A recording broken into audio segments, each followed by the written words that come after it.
Yo guys, what's up? Kyle here. Gonna talk about what everyone's been talking about for the last 72 hours. I'm just not now getting around to it because I just didn't have the time for the last 2 days. Anyway, Seth Rollins turning heel, turning on the Shield. Shield basically no more. You know, I have to say, you know, to me, it was a good shocker. You know, I just kind of want to talk about some people's, because I've seen a lot of people's thoughts on this. Some people kind of have negative feelings about this. Other people are pretty positive and optimistic about it, like Buffman stuff. And I'm pretty optimistic about it too. I think it is a very interesting turn of events. For those who think of negatively, some people think that, hey, you know, it's too soon. They should have done it, you know, sometime after SummerSlam. But you know what? Let's be honest. I mean, after the Shield, if the Shield were to, the Shield have already beaten Evolution not once but twice. If they were to go a third time, what would be next for the Shield? Really?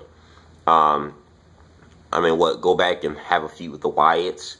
Go after the tag team, U.S. or Intercontinental title? Been there, done that, with the exception of the IC belt. But you get what I mean. They've been there, they've done that.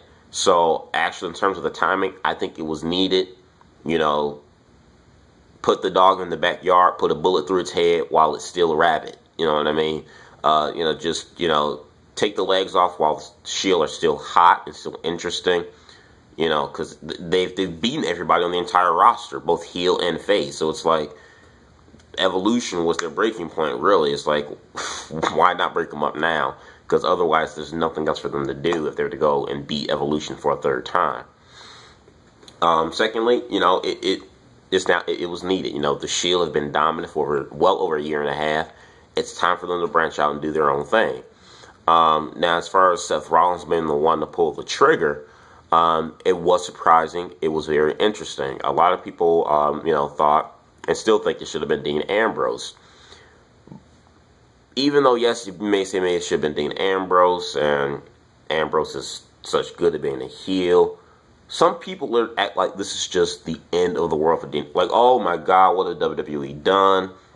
They've messed this up. Dean Ambrose should have been the one to cause the Shield to break up. Oh my God, he's not going to be a good heel. It's like, just calm down, guys. This is just the beginning. Give it a couple of years. Dean Ambrose, I believe, is still going to be a top-notch heel for the WWE eventually one day. Right now, his time or his push to that level is just it's not here right now. And let's be honest, if it was Dean Ambrose, a lot of fans will probably bitch and say, "Oh, it's too predictable." I saw this coming a mile away. It's going to be Dean Ambrose. Well, since you didn't see this coming to Seth Rollins, guess what? You're talking about it. Because if it was Ambrose, you'd bitch that it'd be too predictable, and nobody would really talk about it too much. Now that it's come from Seth Rollins, a guy that so many people love, you didn't see it coming. And actually, this whole thing with the Shield and Seth Rollins aligning himself with Evolution kind of reminds me a little bit of how, you know, when Triple H broke away from DX a little bit. I kind of saw a little bit of that. To me, it reminded me of where you didn't kind of see it coming, where Triple H turned his back on DX to go off into his solo career and reach another level of success. I have no problem with it being Seth Rollins. I think, to me, this makes Seth Rollins just as, if not even more relevant than the other two members of the Shield. Because when the Shield first came aboard, it was always Ambrose, and then Roman Reigns was starting to get, you know, a lot of attention and recognition, not only from the company but from the fans, and which I still think is going to get a big monster push this year. I think 2014, early 2015 is going to be the year of Roman Reigns for his big mega push. I still predict him to win the Rumble for 2015, by the way. But the point that I'm making is that, you know, just this past year alone, Seth Rollins has become relevant. He's upped his game to where now people in the back, at least, even though the fans have always loved Rollins, people in the back are starting to take notice to him and say, okay, well, now they're starting to look at Rollins a little bit differently now. Maybe he won't be the third man or the odd will out now amongst the three members of S.H.I.E.L.D. I think it's great. You know, a lot of people say it shouldn't be Seth Rollins, shouldn't be a heel because, you know, he gets his arsenal and his in-ring movesets is too babyface. It just doesn't work. You know what I think about that? I say bullshit, because you know what? We've come in a time of wrestling now. It really doesn't matter anymore of a certain wrestler's wrestling style. If he's a heel, but he's getting babyface pops because his wrestling style, that shit don't matter anymore in today's world of professional wrestling. I'm sorry. It may have mattered at a time, you know, years ago. I would know. I grew up watching wrestling for decades. Well, not decades, I'm not that old, but I've watched wrestling for many, many years.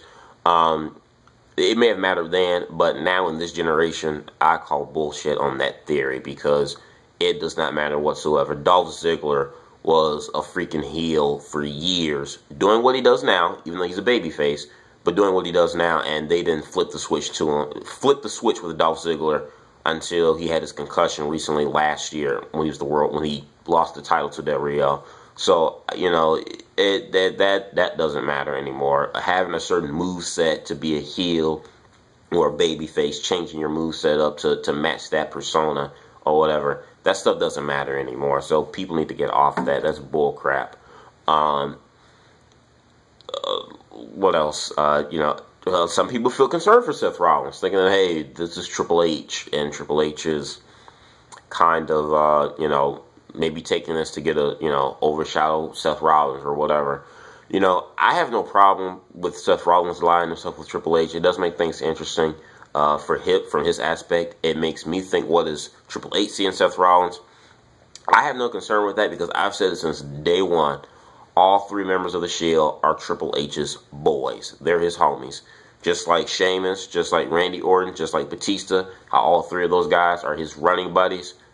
Shield, they're the same one. Triple H was the one that found each and every one of those guys, picked them out, and made them into the Shield. Triple H was the one that carefully booked and planned out the Shield's creativity and how they would be played out in storylines and their build and their growth as a team. Shield was Triple H's baby. He's done a hell of a job building those guys together, putting the right people together, and seeing major potential in all three of those guys. So, to me, I have no concern of Seth Rollins getting buried or Triple H using him to get in the spotlight or whatever. I have no, that's not a concern of mine. Now, if Seth Rollins wasn't in Triple H's favor, I'd probably be concerned. But all three of the members are Triple H's boys, his new boys, so to speak. I have no doubt I don't think Triple H is gonna, you know, bury Seth in any way. Could be wrong, but I don't feel that way. So it definitely makes things interesting. Also, from another aspect too, it also builds up Roman Reigns, because, you know, Roman Reigns being the babyface, he was the one that took the brunt, basically of the betrayal. He got hit with the chair first. He got multiple beatings from Seth Rollins with the well, Dean Ambrose probably got the worst of it, but Roman Reigns got beat down and Seth Rollins' betrayal. So with that's going to make people become sympathetic towards Roman Reigns. That's going to get people to get behind Roman and want Roman to get his revenge on Seth Rollins, and you know, and get back at Triple H, which will lead to the Triple H and Rollins SummerSlam match, which has been rumored over the last couple of months. So I think it's a double-edged sword here, but in a good way. You know, one aspect, it puts Seth Rollins in a new light. It boosts him up, and you get that psychology-wise, you get that sympathy that you want to get into Roman Reigns, to build him up as a big baby face. I know a lot of people saying, what about Dean?